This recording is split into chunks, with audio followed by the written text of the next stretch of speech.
అది పైసలు వస్తానండి అని అడగడానికి నిన్ను కూడా అడగడానికి నుంచున్నారమ్మా అని చెప్పారు. బాగా నీకు కూడా తెలిసే ఉంటుందని నేను అనుకుంటున్నా.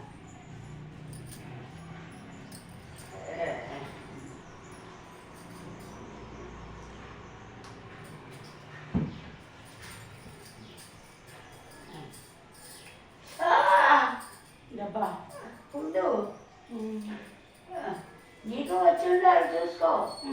అవును, మరి చూసుకుని నాకెందుకు వస్తున్నావు? నిజమైన జడ బాబు వారు కూడా వస్తున్నారు నీ దగ్గరికి జడ వేయించుకోవడానికి జుట్టు పూర్తిగా.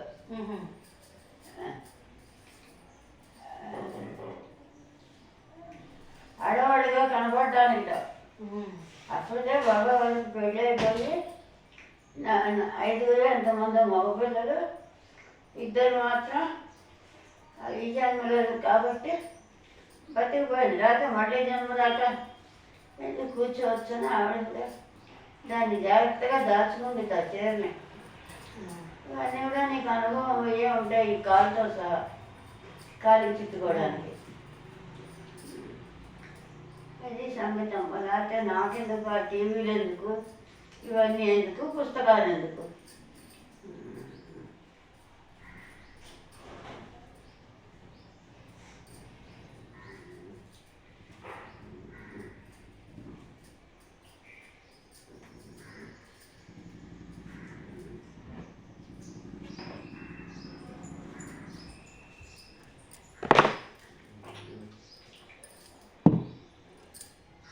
వెనక జరుగు.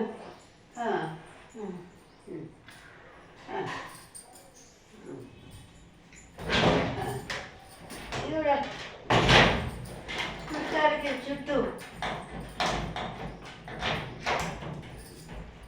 ఇదిగో